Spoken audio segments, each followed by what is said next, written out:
Salam jumpa bersama saya dalam tema 100% Katolik, 100% Indonesia. Tentunya dalam kesempatan ini saya tidak sendiri di sini. Kali ini kita akan mendengarkan pemaparan dari teman-teman saya tentang slogan 100% Katolik dan 100% Indonesia. Ketika kita mendengar tentang slogan ini, tentu kita akan teringat sosok imam yang bersahaja dan patriot bangsa yang handal, yakni Monsinyur Soegijo Pranata. Oleh karena itu, ada satu kutipan dari beliau, yaitu manusia itu satu, kendati berbeda bangsa, asal usul dan ragamnya, berlainan bahasa dan adat istiadatnya, semua merupakan satu keluarga besar. Satu keluarga besar di mana anak-anak bangsa tidak lagi mendengar nyanyian kekerasan, tidak menuliskan kata-kata bermandi darah, jangan lagi ada curiga, kebencian, dan bermusuhan. Seperti apakah latar belakang dan makna dari slogan ini? Mari kita simak bersama isi video selanjutnya. Terima kasih. Ketika kita mendengar slogan 100% Katolik dan 100% Indonesia, tentunya pikiran kita langsung terarah pada sosok imam yang bersahaja dan patriot bangsa yang handal, yakni Monsinyur Soegijo Pranata. Untuk itu, sebelumnya mari kita bersama-sama mengenal beliau. Monsinyur Soegijo Pranata, atau yang lebih dikenal dengan Albertus Soegijo Pranata, merupakan putra terbaik Indonesia yang mengabdi pada kemanusiaan melalui Gereja Katolik. Ia merupakan uskup pribumi pertama Indonesia yang memiliki sikap sosial yang tinggi. Jauh sebelum ditabiskan uskup, Soegijo bahkan belum mengenal Katolik, sebab ia dilahirkan dalam keluarga yang memeluk agama Islam. Pertemuan ia dengan gurunya, Frans van Lyck, akhirnya membuka jalan baginya untuk memutuskan dibaptis menjadi Katolik. Dengan menyetujui Pastor van Lyck, Soegijo akhirnya belajar di rumah binaan para pastor Jesuit di Kolose Saverius Mutilan, Jawa Tengah. Pada tahun 1931, ia ditabiskan menjadi imam, dan tepatnya di tahun 1940, beliau ditunjukkan oleh Paus menjadi vikaris apostolik di Semarang. Semasa menjabat sebagai pemimpin keuskupan, sudah menjadi tugas rutin Soegijo Pranata dalam menulis surat kegembalaan. Surat-surat yang beliau tulis banyak bercerita tentang kondisi dan keprihatinan yang terjadi saat itu. Tidak hanya yang berkaitan dengan iman, tetapi dengan perkara kemanusiaan yang terjadi di Indonesia yang merupakan hal terpenting dalam surat-suratnya. Monsinyur Soegijo Pranata meninggal pada tahun 22 Juli tahun 1963 di sebuah biara di Stel, Belanda.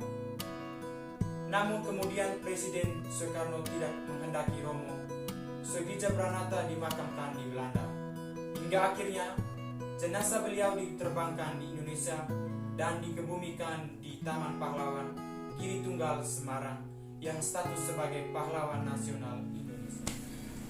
Pada kesempatan ini, saya akan menjelaskan mengapa munculnya slogan 100% Katolik, 100% Indonesia yang dicetuskan oleh Monsinyur Soegijo Pranata. Ketika kita mendengar pernyataan ini, tentu kita teringat akan perjuangan dari sosok Monsinyur Soegijo Pranata yang memperjuangkan nilai kemanusiaan dan kesatuan bangsa di tengah ganasnya arus perpecahan dan penjajahan. Munculnya slogan 100% Katolik dan 100% Indonesia tentu memberi konsekuensi tersendiri bagi umat Katolik Indonesia dan juga warga negara Indonesia. Hal ini mengingatkan akan rahmat sakramen baptis dan sakramen Krisma yang telah kita terima. Kedua sakramen itu membawa konsekuensi bahwa sebagai orang Katolik tidak hanya dituntut untuk beriman secara pribadi, namun justru kita dipanggil untuk memberi kesaksian dalam kehidupan sehari-hari. Kehidupan sehari-hari tentu sebagai perwujudan perlu adanya keterlibatan dalam kehidupan menggereja. Kehidupan gereja yang beriman tentu tidak terlepas dari teladan hidup jemaat perdana, di mana orang Katolik tetap menjunjung tinggi sikap kasih terhadap sesama manusia. Selanjutnya, slogan 100% Katolik dan 100% Indonesia tentu masih sangat berkaitan erat dengan ideologi negara, yaitu Pancasila. Pancasila ideologi negara Indonesia yang merupakan hasil kesepakatan politik para pendiri ketika negara Indonesia didirikan. Tentunya memiliki konsekuensi di mana Pancasila menjadi ideologi bangsa. Pancasila dijadikan sebagai norma yang mengatur seluruh kehidupan rakyat Indonesia tanpa terkecuali. Sebagai warga negara Indonesia, mengamalkan Pancasila tidak begitu sulit. Slogan 100% Katolik dan 100% Indonesia menunjukkan sikap simpati pada perjuangan nasional. Bagi Sergio Pranata, kekristenan itu tidak boleh mengerus dalam nasionalisme, melainkan justru harus mampu merealisasikan dalam kehidupan sehari-hari dalam suatu interaksi kebangsaan. Sehingga dari slogan 100% Katolik dan 100% Indonesia tetap hidup sebagai pribadi umat Katolik dan warga negara Indonesia. Nilai-nilai yang terkandung dalam Pancasila tentunya sama sekali tidak bertentangan dengan pandangan hidup menggereja. Bahkan nilai-nilai Pancasila itu sungguh memiliki kedekatan yang begitu kuat dengan pandangan hidup menggereja. Alasan itulah semboyan dari Monsinyur Sergio Pranata masih sangat relevan sampai saat ini. Semboyan ini merupakan ungkapan yang mencerminkan ajakan untuk mengintegrasikan kekatolikan dan nasionalisme. Hal ini mau menjelaskan bahwa umat Katolik tidak hanya berhenti sebagai orang yang devotif atau setia pada seputar kegiatan-kegiatan liturgi, tetapi harus aktif dengan kekatolikannya dalam kehidupan bernegara. Terakhir, apa yang menjadi relevansi untuk Gereja Katolik dan Negara Kesatuan Republik Indonesia saat ini?